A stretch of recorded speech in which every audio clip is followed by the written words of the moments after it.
Hello, everyone, and welcome to our current 30 Under 30 live chat. Today, we'll be talking about the year-long soccer model in terms to developing players year-round, and if that involves playing other sports or switching to a year-round college schedule, all those fun things. Today on our chat, we've got a couple of our 30 Under 30 participants. My name is Laura. I will be your moderator for today, and let's go ahead and meet our panelists. Kate, tell us a little bit about yourself. Yeah, I'm Kate Blankenship. I'm the head coach at Stratford Academy in Macon, Georgia, and it's a private high school, single A, so we're fairly small. A little bit about my background: I coached about 4 years at the Division I level before coming to Stratford, and my playing background: I played at the University of Alabama Birmingham collegiately, and I played a little bit in the W League as well. Perfect. Thanks, Kate. Nick, how about yourself? Hey, I'm Nick Barker. I'm men's soccer coach at Coronado High School over in Scottsdale, Arizona.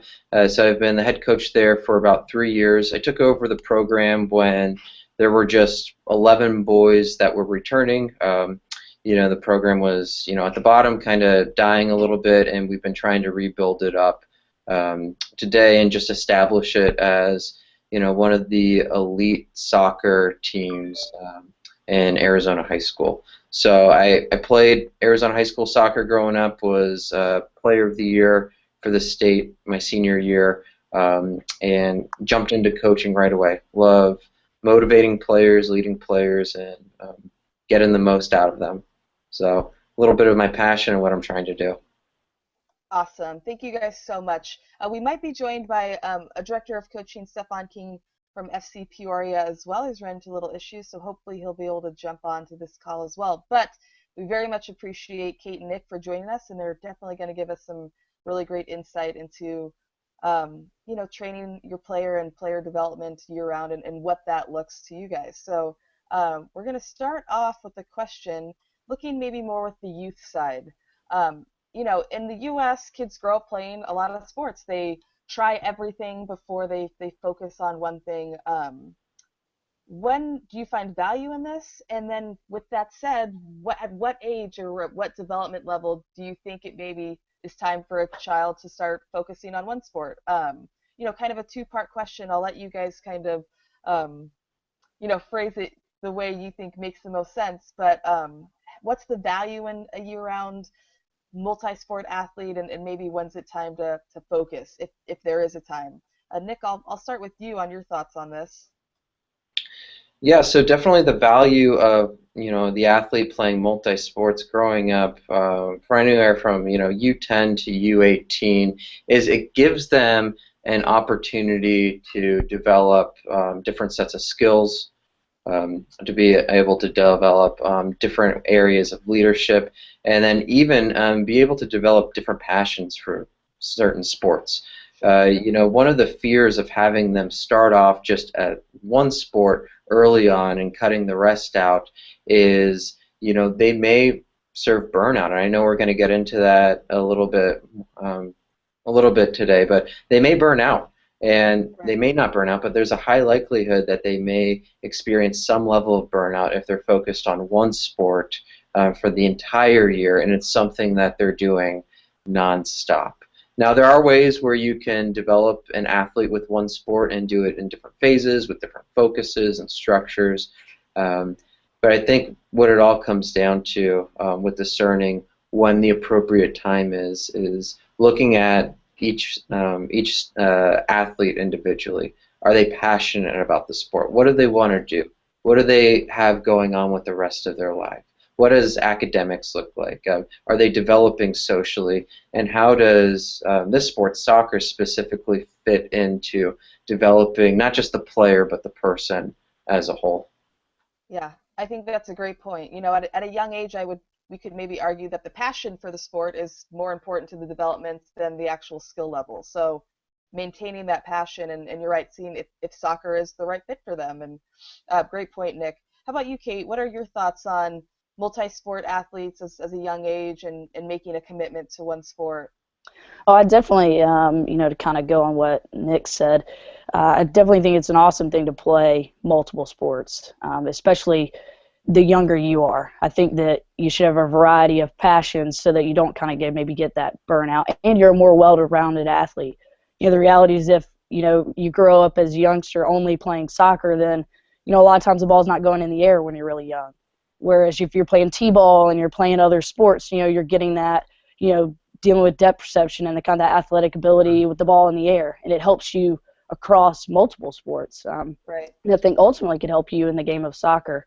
I think there's obviously a certain point, maybe beyond middle school, where it's something where you decide, to specialize a little bit more. However, I think that you definitely should keep another sport in there to kind of break it up. I have a lot of athletes that play basketball in the winter, so they maybe play club, in the fall, and then they play basketball through the winter, and then they come back and play soccer for me in the spring. And those are very, very successful athletes for me.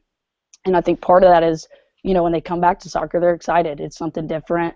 They like to compete year-round, which is a great thing. But at the same time, they're getting more well-rounded, and yet they're still playing a lot of soccer. Yeah, definitely.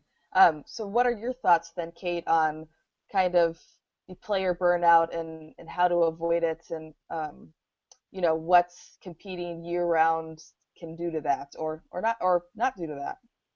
Well, I think you got to find the right environment to do it in.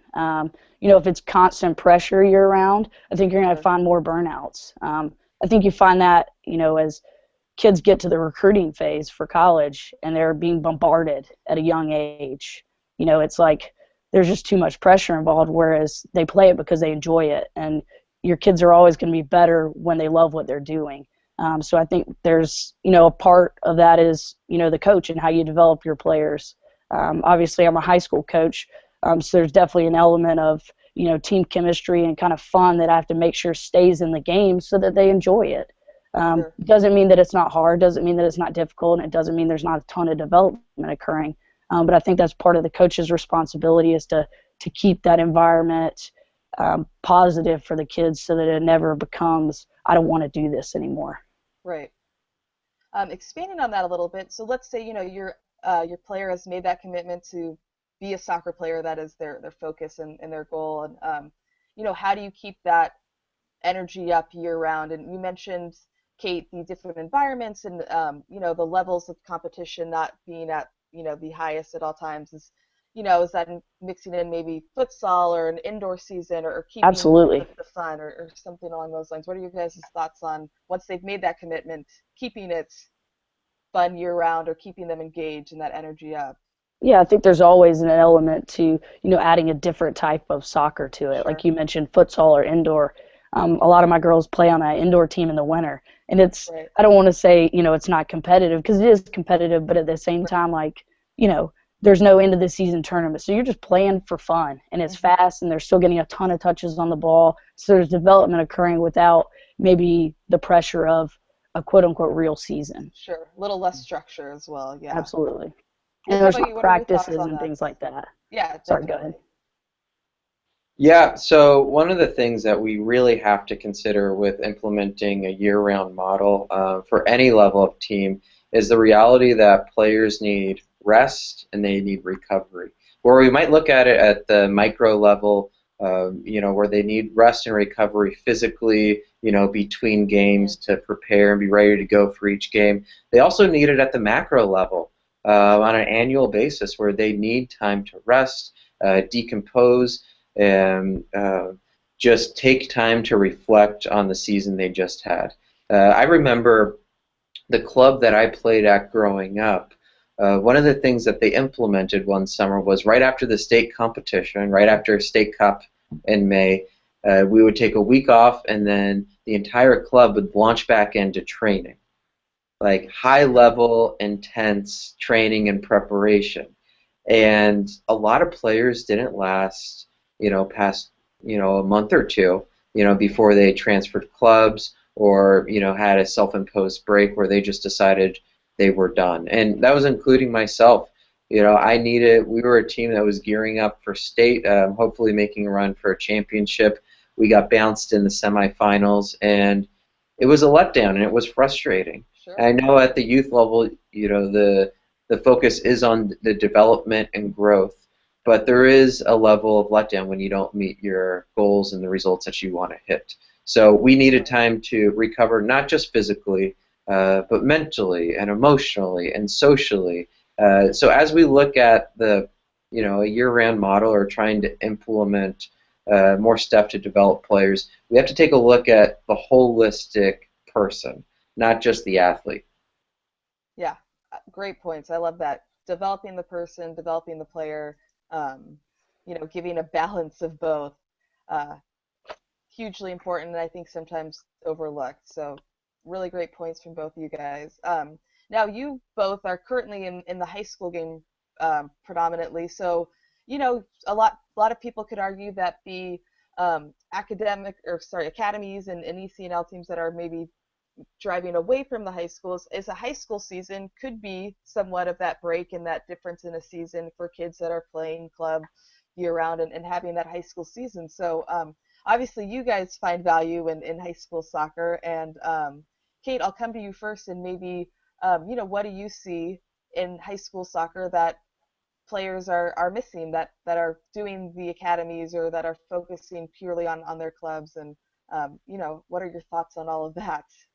Well, I think there's a huge value in high school sports. I think that it's something you can't get from a club environment.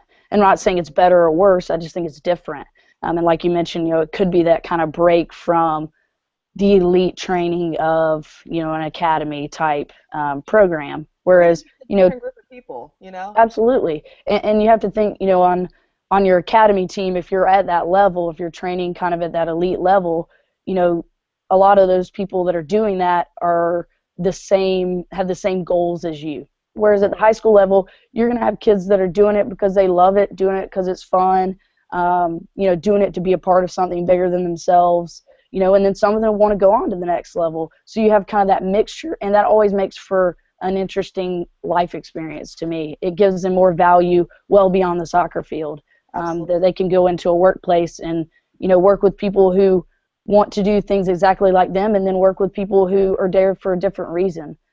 So I think it's there's certainly value to it.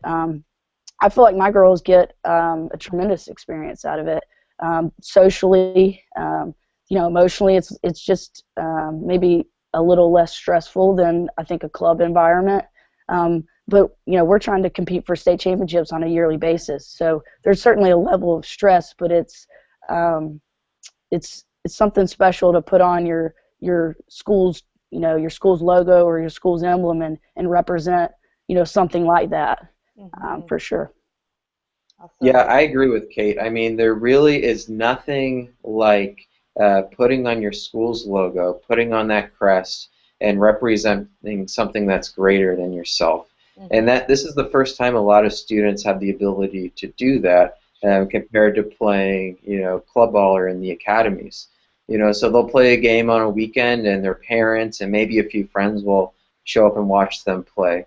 But then you switch over to high school soccer and if you get to a state playoff game, and as you progress in the tournament, you could have a few hundred to a few thousand in some cases out here in Arizona, people coming and watching you. And there's a sense of you're part of something that's bigger than yourself and part of something that's bigger than this team. It helps develop athletes to be leaders on campus. It pushes them into leadership roles, and it gives them an amazing experience that they just don't get at the club level. Um, some of the hindrances of the high school model is like the college game, you're trying to cram a lot of games into a short period of time Right. where players, especially at the high school level, need about 3 days to recover from a full game. Sometimes they don't get that.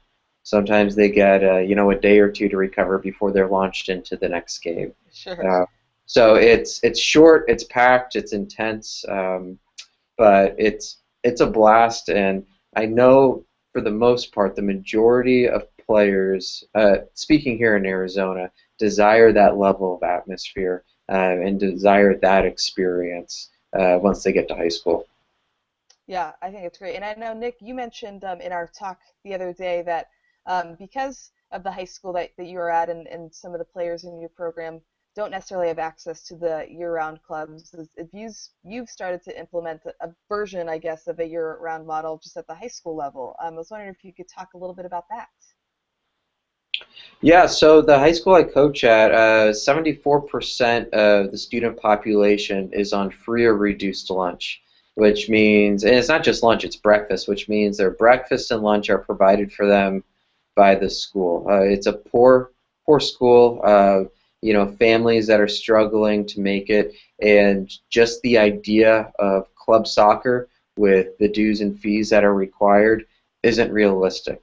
So we're not short of students who want to play, and we're not short of students who are skilled and have the ability to. They just don't have the opportunity. So what I've tried to do on my coaching staff has tried to implement is somewhat of a year-round model of training and of a program for them that will help them progress to the next level. When I came on, there was rarely any students who progressed onto college or who had an opportunity to get picked up, by one of the top level academies. And now we're graduating students that are picking up scholarships, and we actually had one boy who got picked up by Club America down in Mexico. So we were really excited about that, and we were able to celebrate that. But one of the things that we decided to do was when the season ended, we decided we were going to give them 3 full months off completely. Now, that doesn't keep them from playing because, the reality is if the players are passionate about the game, they'll play year-round, whether, they have training set up for them or not. They'll go out to the park, they'll go to a gym, they'll go in their backyard. Anytime there's a ball, they'll go and play on their own. But we've decided to give them 3 months after the season, just off to recover, go hang out with friends, go to prom, do all that stuff. And then over the summer, what we start the program off with is just fitness and strength training. So they won't touch the ball for the first 2 months. Then after that, we implement some futsal, get futsal involved in the gym. Out here in Phoenix, it's hot. It's really hot. It's in the hundreds until September, even October sometimes. But once we get to like the September, October months, then we'll start getting them outside, get some small-sided games going, and then in November we'll launch into full training. But it's very much a gradual build-up. There's different focuses, there's different levels of intensity, and there's a different structure so that even though we have close to a year-round model, it's pretty much 9 out of the 12 months we're working with them, it doesn't feel like that for them. So there's different phases and different chunks, so they feel like every time we start a new phase, they're starting new, or they're getting a new opportunity, or we're transitioning. So it's a way of keeping them fresh. Keeping, distance, I guess, makes the heart grow fonder sometimes, and keeping that ball for, making them work for that carrot and, keeping them excited. I think that's great. Now, Kate, you obviously, your high school's is in a bit of a different situation, and I know you coach some other sports on campus. You're there throughout the year as well. So maybe talk a little bit about you as a coach and what your contact is throughout the year with your players, and you maybe aren't working with them as much, but you're definitely interacting with them and seeing the way that they're kind of working year round. Yeah, it's kind of, there's definitely a plus side to being at a small school. Though I teach in the middle school and I coach varsity level sports, you're talking about a school from pre-K to, to 12th grade that has about, somewhere between 900 and 1,000 kids. So in our high school, we have just over 300 kids. So I'm seeing my kids on a daily basis, whether I like it or not, or whether they like it or not. But in the fall, I do coach volleyball, and I have several soccer players that play volleyball. So I get to kind of interact with them, in a different sports perspective, in a different coaching environment, but at the same time, they're still competing.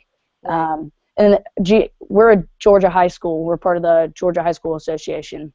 And so we have some different rules. Like Nick's model wouldn't really work here because we're not allowed to actually interact with them outside of season basically from January, like after Martin Luther King Day, to the state championship.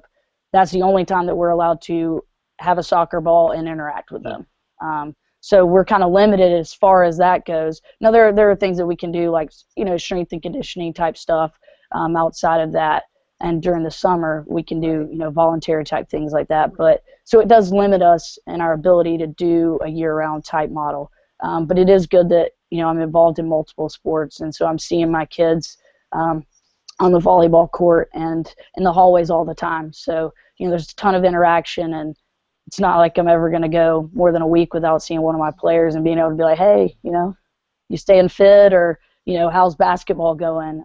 Sure. We have a really good basketball program, and I have, you know, 6 girls who will make a serious impact on my team, on the basketball team right now, and they're making a run in state playoffs, and I'm at every game cheering like it would be my own game, because, you know, that's the type of environment that we have.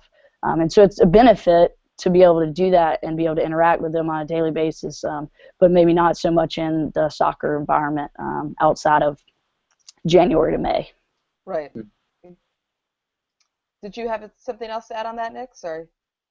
Yeah, you know, out in Arizona, so we do have regulations as well for high school. So what we can do and can't do, you know, with the team during certain times throughout the year. One of the things that we make sure we do is we work around and with those regulations, like, very carefully. And that's one of the things that's tricky. Just So trying one to of make the you back in trouble, Kate. yeah, be careful. So we essentially, the 3 months leading up to the official start of the season, I'm not allowed to give any level of instruction Right. to the team, and I'm not allowed to do any level of official assessment, which makes it tricky. Sure. But what we're able to do is set up, you know, set up training for them where it's pretty much open field, where they're able to come out, work on their own. I mean, the captains can set up whatever they want, and the boys can look at the captains. But we give them that opportunity. you give them the opportunity to succeed, and the opportunity to play in a structured environment where they can maximize their potential and they can continue to grow instead of just sitting at home. And I told the boys, I said, hey, you're going to be playing soccer one way or another. You're either going to be playing in FIFA on your Xbox, or you can come out to the open field and actually play. Yeah. You've got the balls, you've got the grass, you've got the turf. Right. Get out there. Sure. Yeah, I think that's awesome. So I know we've probably touched on a lot of the pros and cons to the, you know, very hot topic of the college year-round model or year-round schedule. So I know, like I said, inadvertently, we've kind of probably touched on a lot of the thoughts and opinions on this, but just kind of curious as to, you know, Kate, and I'll let you start since you've got probably the most experience on that college side, but you know, how does this affect the development of the players? And there's the pros and the cons, and people that obviously agree with it and don't agree with it. So curious as to you being a young coach and someone who's, you know, closer to college than out of college almost, and you know, how that would have affected you as a player, and then thinking of your coaching experiences as well and how that affects it all. Well, I definitely think it's an intriguing concept to entertain for sure. I think that there are certainly pros to it. What I remember being the most difficult part of when I was coaching and when I was playing was the physical fatigue of the players. Sure. So when you're turning around, most Division I programs were playing Friday, Sunday, you know, or maybe Thursday, Saturday, something along those lines. So you weren't getting ample time between games. And it was just kind of a well-known fact that Friday night was going to be, everybody's going to be getting after it, and Sunday was going to be hard, you know, because you weren't going to be fully recovered. And that's when you found out where teams had, you know, deeper benches and things like that. So I think the year-round model would allow for more time between games. And so I feel like the standard of play would rise on a game-to-game basis. You know, and then you're not turning around playing in the NCAA tournament and playing, you know, Sweet 16 on, you know, Friday, or round of 32 on Friday, and then Sunday playing a round of 16. Right. So I definitely think it would have a, you know, a big impact on the standard game to game. However, there are a lot of things to consider as far as the social and the emotional toll that might take on the players.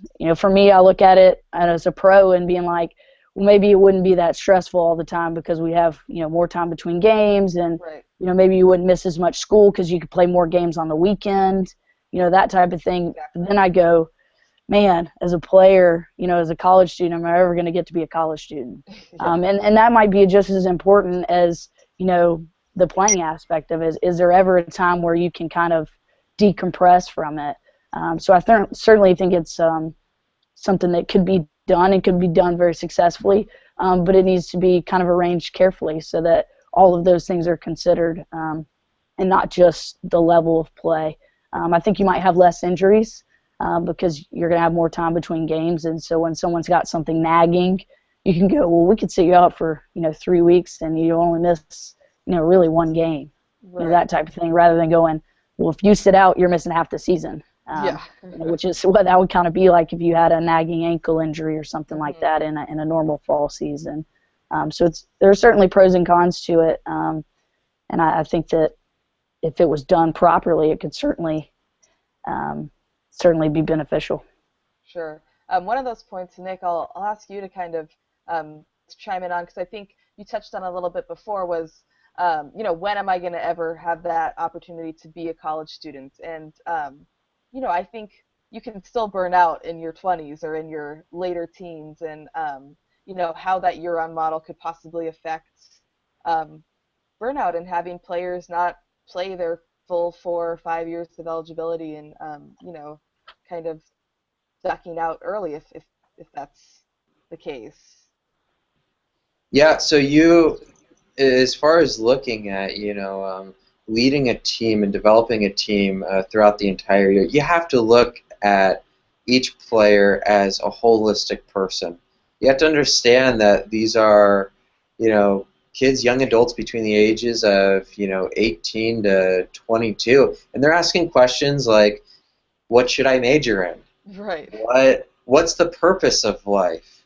What am I going to eat for lunch? And these are all things that they're asking, and they're trying to sort out and figure out. Do I have enough money for laundry? They're trying to figure this stuff out, and they're trying to get a grip on life. And after all, that's what college is about. So, where I'm not opposed to, having training or developing a model that's year-round, where I think there's lots of benefits for. But what you have to take into consideration is you would be taking a season that's jam-packed, crammed, and only thing you're doing for that season or for that period of time is soccer, 100%. And then school on top of it. Um, you have to understand that now you're looking at someone with the entirety of their lives.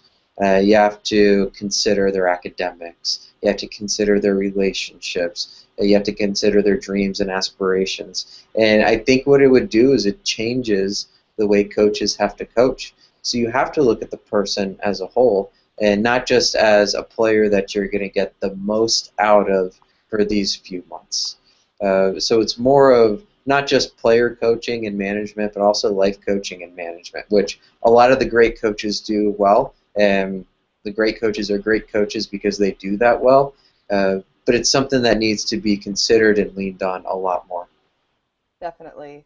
Um, that's about all the questions we have for you guys today. So um, I'll let Kate and Nick think if you have any last kind of final thoughts. We've talked about what implementing a year-round training schedule will do, and how it affects player burnouts, and the need to keep things fresh and different, and whether it's year-round but year-round in phases, or bringing in different sports, or how to keep and how to realistically keep these young athletes from youth to college players competing year-round and wanting to compete year-round. So um, Kate and Nick, just curious if you guys have any kind of last thoughts on the topic, and anything that we missed on, or that you wanted to get in.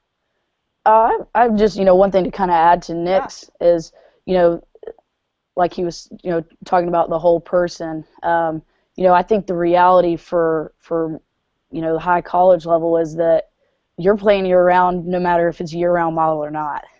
Sure. Now you might not be playing games that count in the spring, and it might not be, they may be more like scrimmages, things like that. But the reality is you're still training, basically year round. Maybe during the summer you're not, depending on the school. But a lot of, Division I programs have you in summer school, and you might not be training with a soccer ball with the coach, but you are probably in the weight room with your strength coach. Mm-hmm. So there's definitely I think there's a year-round happening now at the college level. Mm-hmm. So I don't think that you see as much drastic change with the level, having it spread out through the year. I just think that, having games and, training that stress level of being in season throughout the year is kind of the only true change in spreading it out to a year-round type program. Definitely. Nick, how about you? Any closing thoughts? Yeah, once you get to the higher levels of high school and soccer ball, the players that are still playing are doing it because they have a passion for it. And so you would never hear a player say, yeah, I'm a soccer player during the season, but I'm not when the season's over. Sure. They're a soccer player. It's part of who they are. It's part of their identity. It's what they think about. It's what they have a desire to do. So what our job is to do as coaches is figure out the best way to develop them, the best way to come alongside of them, and the best way to get them to the next level. Whether it's in high school, getting them on to that college squad, getting that scholarship, and whether it's college, either preparing them to go on and play at the next level, or to prepare them for coaching or whatever career path that they choose. But you're never going to take the passion of soccer out of the soccer player. It's just who they are. It's inbred in us. We're a different breed. We're cut from a different cloth. Definitely. Well, I think that's a great place to end it. I appreciate all your thoughts. These are definitely big subjects and big topics in our industry, and we might not have all the answers, but definitely, Kate and Nick, your insights have been very valuable and appreciated. Thank you to the viewers for joining. Don't forget to tune into our next live chats coming up. Visit nscaa.com/live to see all those live chats and find out where you can watch old ones as well. Again, I'm Laura, Nick, and Kate. Thank you guys again so much for joining, and we will see you guys next time.